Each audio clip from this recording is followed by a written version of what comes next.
What's up, guys? Today I bring you some actually fresh news for once. We're getting a look at the new 6-player match-made activity releasing in the season of Opulence, which we now know to be called Menagerie. The first and clearest thing Bungie wants us to know about this new activity is that we have a way to specify exactly what type of gear we are trying to earn. It's not entirely clear what kind of limitations there might be on that, but apparently Bungie has heard the feedback from the Forges in Reckoning because it looks like we'll be directly making a choice what gear we want to chase. I'm curious to see how they'll manage to layer some replayability into this activity with that being the case, because I stopped doing the Forges the instant I got a hammerhead that I was satisfied with, and I'd hate to see that happen again, but I also don't see how you avoid that shortcoming while allowing us to pursue specific gear slots. I'd still say this direct approach is a good thing, but I'll admit I'm hesitant to even consider that it's going to feel perfect to hardcore players in practice. Hopefully we don't also have any annoying bottlenecks like having to talk to Ada twice per weapon frame. But from what little information we do have, it looks like they're trying to give us what we want. It appears that some significant part of the replayability in Menagerie is created by the fact that we have to upgrade our Chalice of Opulence, which is what we use to get the gear. I'm thinking this could be a grind similar to how we had to upgrade our Mo synthesizer for Reckoning, but the payoff is that we will actually get to choose what gear we pursue when we're done. Maybe it will have to be recharged, who knows. The graphic next to this bit of text actually leaves a lot to the imagination for how we'll get our loot, and strangely enough, this is actually one of the most exciting parts of the post to me. I can't imagine that they put together this graphic without using some actual in-game assets associated with the Chalice upgrades, so I'm thinking it'll be a pretty interactive experience at the moment. Whatever these green snakes and purple glaives and blue torches indicate, I'm assuming they must have some actual information tied to them in-game. I'm just basing this on the fact that we've got a handful of variables here. We got shape, color, and the inscribed image. And just for clarity, we've got purple circles, green diamonds, red squares, and a good handful of images from Threshers and Scions to Crota's Dome and the snake from Dark Souls. I don't expect them to mix this up at the moment since all the circles are purple and whatnot, but at a minimum we have 12 unique symbols that we may have to interpret to upgrade our Chalice or complete Menagerie, and if they do start mixing and matching them, this could be a super interesting puzzle to have randomized for replayability. My curiosity is piqued. Okay, so that all said, I'm going to go ahead and read some of what Bungie has verbatim put in their news post. Chalice would see you grow stronger through the Chalice of Opulence, which serves as the Guardian's gateway to treasure in the season of Opulence. Players who best the Menagerie, a new 6-player match-made activity, will use the Chalice to create an offering of runes in exchange for the specific weapons and armor that they seek. So the runes we were looking at before might have something to do with the activity, definitely have something to do with the Chalice. Over time, Guardians will be able to upgrade the Chalice to acquire more plentiful and powerful rewards.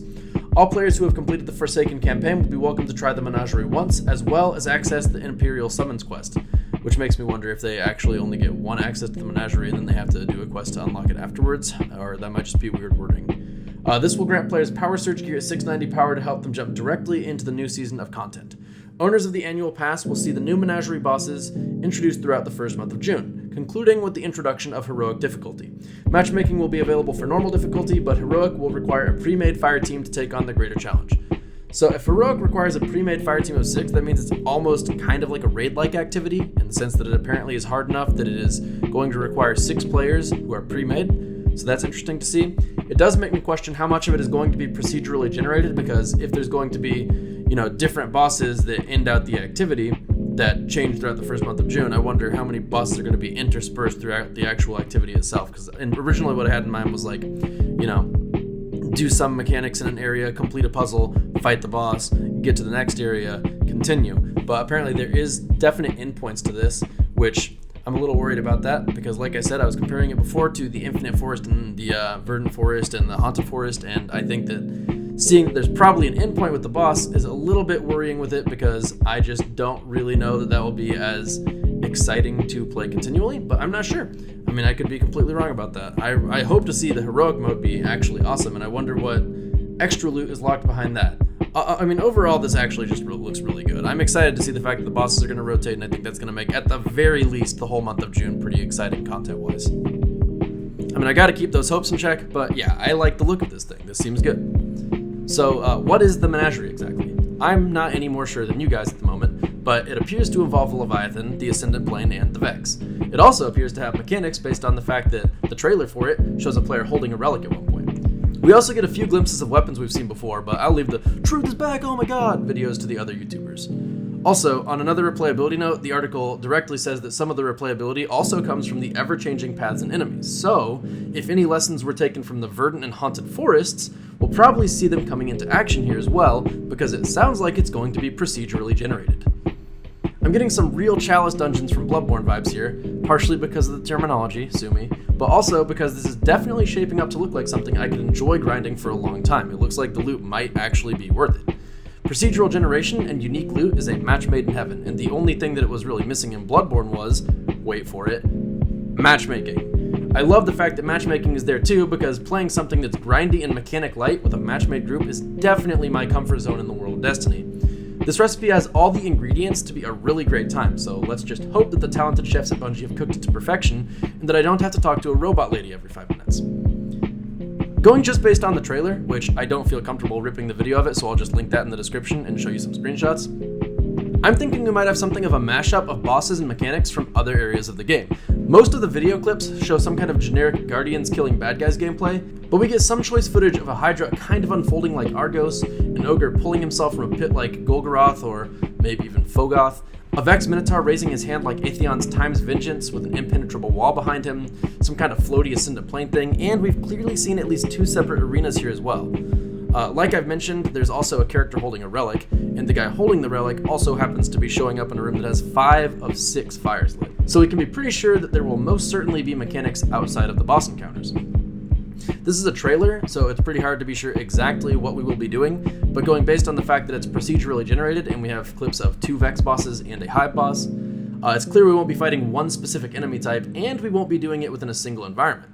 So I'm very unclear on how exactly they've tied the Ascendant Plane in, because that's really only shown the one time, but this whole thing looks really interesting from a lore perspective and really diverse from a gameplay perspective. Also, let's be honest, the Leviathan is one of the coolest environments they've ever made, so the fact that they're reusing that asset and, building on it even more than we already have with the various raid layers is just great news to me. Let's take a quick look at all the new gear we'll be getting from this activity. Sorry for the quality, I couldn't really get this any clearer than it is.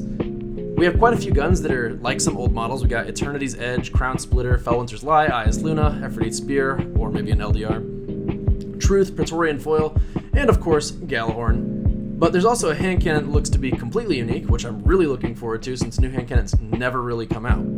Just kidding. They come out all the time. But I'm cool with that, because they're the coolest, and I won't have any complaining about it in my house, so keep it to yourself. This thing looks cool.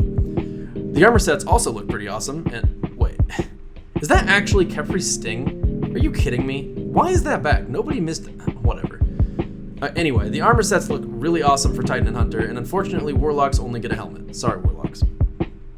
I'm gonna cover my butt on that one. That was a joke. The Warlock set probably exists too. We just only get a picture of the helmet for now because Titans and Hunters are sexier. And that's not a joke. Suck it, Warlocks. Here's some other stuff I'm not gonna touch on too much. That's all kind of old news, and here we are. Let's talk about the 3 new Pinnacle weapons. We have Revoker, the Crucible Pinnacle Sniper Rifle. That's right, baby, it's finally here. A Pinnacle Sniper Rifle, the one we've been waiting for. What's this bad boy do, huh? Alright, missed shots are returned to the magazine after a short duration. Okay, not exactly a 5 billion% damage buff for getting a kill with any gun, but okay, that's cool. What's next? Vanguard Pinnacle is the Grenade Launcher, Wendigo GL3. Orbs of Light increase blast radius and damage. That has the potential to be really strong. Kind of depends how big the buff is and how long it lasts. I could see a Grenade Launcher being a strong option with a Well of Radiance, since that creates orbs if the buffs last like 10 seconds or more and the buff damage is 50% or more or something like that. Honestly, it's really hard to say how good this is going to be. Knowing the limitation that you'll need to not have your super to pick up orbs, it'll definitely be situational no matter what, and I'm still kind of expecting the Pinnacle weapons to be weak outside of the Crucible ones. Delirium just hasn't convinced me otherwise yet. But anyway, this weapon description has the potential to be good. And finally, the Gambit Pinnacle weapon is a bow? Didn't Dado specifically say not to use bows in Gambit? What the hell is that not? What? Bro, I'm gonna be Hanzo in Destiny. Sick! Looks like Gambit's still in the menu, boys. This is gonna be worth getting to me. Alright. We're almost at the end. What do we have here? Solstice is coming back. Eva Levante will help us begin our pursuit of Year 2 Solstice armor, and we will get an empowerment buff by matching elemental damage to the daily element. Kind of sounds like before. I don't exactly remember what we did, but it'll be pretty straightforward in gameplay, I'm sure. That'll keep every day a little more interesting during the event, just, swapping subclasses and weapons out to match the elements. Doesn't look like a whole lot of new information here, but that's fine. I'm sure we'll get more when it comes, and we kind of know how the event worked last year, so it looks like we can expect that to be generally the same this time around. And it looks like that is our Season of Opulence debriefing for the week before. I know I want to get that new Menagerie gear. That looks awesome across the board to me. I'm looking forward to getting that Gambit bow. I mean, that's going to be a ton of fun on a bun. The new raid is obviously still on the table, and I fully expect that to be awesome, as is par for the course. Good luck to any day one raiders out there who are hoping to try and get world first. With any luck, Bungie has done a good job of taking our feedback from the Forges, Reckoning, and the Infinite Forest variants to make the Menagerie an awesome one-of-a-kind activity. I think they should hopefully at this point have, a sufficient repertoire of activities like the Menagerie to build a great singular activity that takes all the ideas into one big comprehensive thing. But we'll see how that actually turns out in practice as soon as we actually get to play it. I can't wait to check it out. I honestly think that I might actually be more excited to play that than I am for the raid right now. Anyway, looks good. Looks really, really good. Hope you feel informed. I am not consistent at this whole news thing, but if you liked the video or want to discuss it, feel free to follow me or at me on Twitter or Twitch with the links in the description.